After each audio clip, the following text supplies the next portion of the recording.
Good morning student. आज हम पढ़ते हैं कक्षा 6वीं, है ना, विषय गणित, अध्याय 14 समीकरण पाठ पढ़ेंगे। ये समीकरण जो है नया पाठ है ना, नया पाठ पढ़ने जा रहे हैं आप।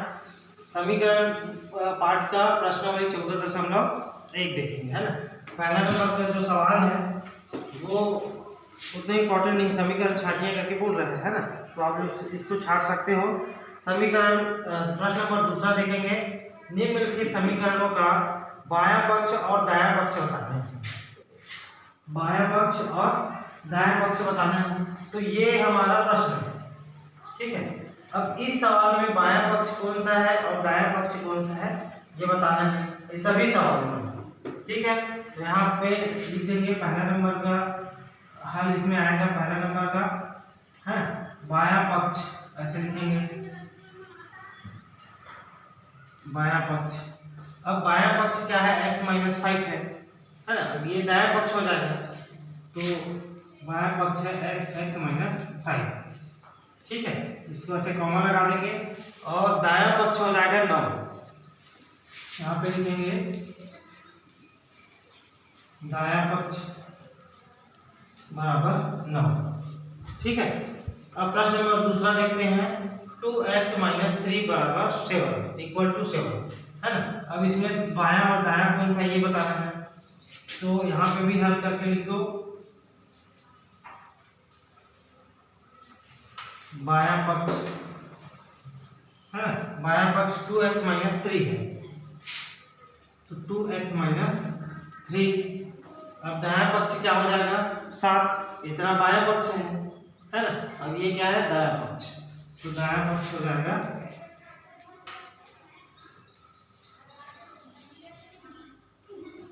7 हो जाएगा, है ना।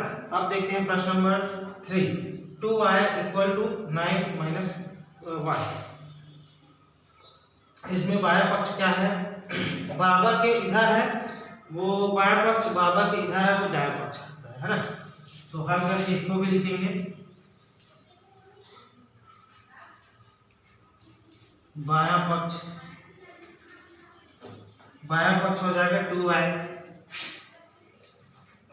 और दायां पक्ष हो जाएगा 9 - y।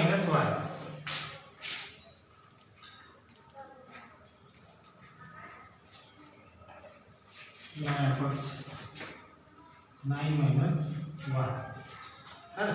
अब चौथा नंबर का सवाल देखते हैं। अब बायां पक्ष हो जाएगा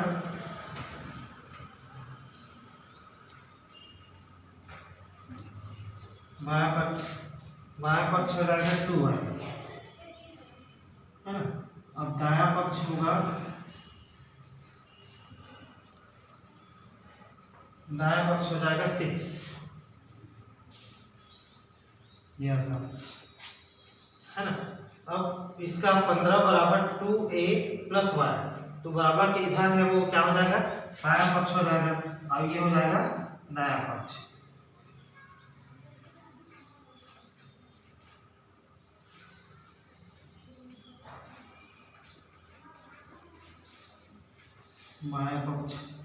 बायां पक्ष हो जाएगा 15, है ना। अब दायां पक्ष होगा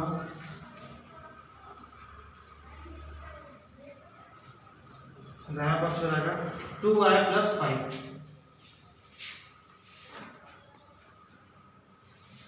2y + 5। अब छठा नंबर का देखते हैं। 2y = 6, है ना। तो बायां पक्ष हो जाएगा 2y और दायां पक्ष हो जाएगा 6। बायां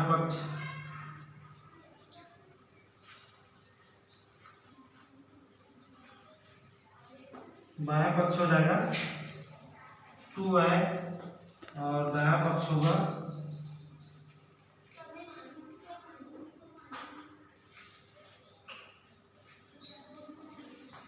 6।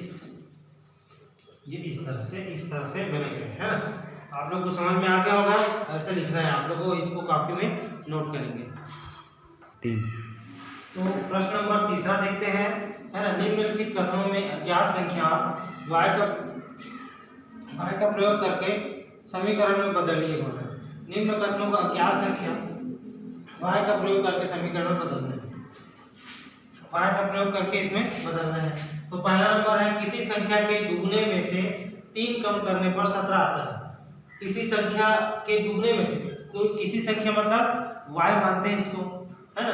किसी संख्या के दुगना मतलब y मान रहे हैं, y का दुगना है ना, में से 3 कम करने पर, में से 3 कम करना है मतलब माइनस करने पर 17 आता है बोल रहे। तो ये इस तरह से समीकरण बनेगा। किसी संख्या मान लेते हैं, माना कि कोई संख्या y है ना, तो संख्या के दुगने से मतलब y का दुगना 2 में से 3 कम करने पर, 3 कम मतलब माइनस करने पर 17 आता है। तो ये इस तरह से बनेगा ये, है ना। अब दूसरा नंबर बोल रहा है किसी संख्या का छठा भाग 7 है।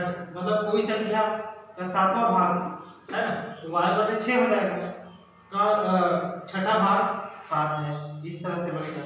तीसरा नंबर किसी संख्या एवं 5 का अंतर 8 है। किसी संख्या एवं 5 का अंतर, कोई संख्या मान लेते हैं, माना कि वह संख्या 5 है, तो संख्या y हो गया, 5 का अंतर 8 है, 5 का अंतर 8 है बोल रहे हैं, है ना। छठा किसी संख्या में 7 का गुणा करने पर 5 घटाने पर 9 बचता है ना, 9 बचता है। किसी संख्या में 7 का गुणा करने पर, मान लेते हैं कोई संख्या y है, y में 7 का गुणा करके 5 घटाने पर 9 प्राप्त होता है। तो इस तरीके से समीकरण बनेगा। ठीक, तो इसी तरह से ये भी बनेगा प्रश्न नंबर 6। इसको आप लोग होमवर्क में प्रश्न नंबर 4, इसको होमवर्क में आप लोग लिखोगे प्रश्न नंबर 4 के अंतर्गत 5 सवाल दिया है, उसको आप लोग बनाओगे। ठीक है, इसको पहले अच्छे समझ देना, उसके बाद फिर आप लोग बनाना। ठीक है, तो आज का इसी तरह से ये प्रश्नावली समाप्त हो जाएगा। कल पढ़ेंगे 14.2। तो बस आज के लिए इतने ही। Thank you.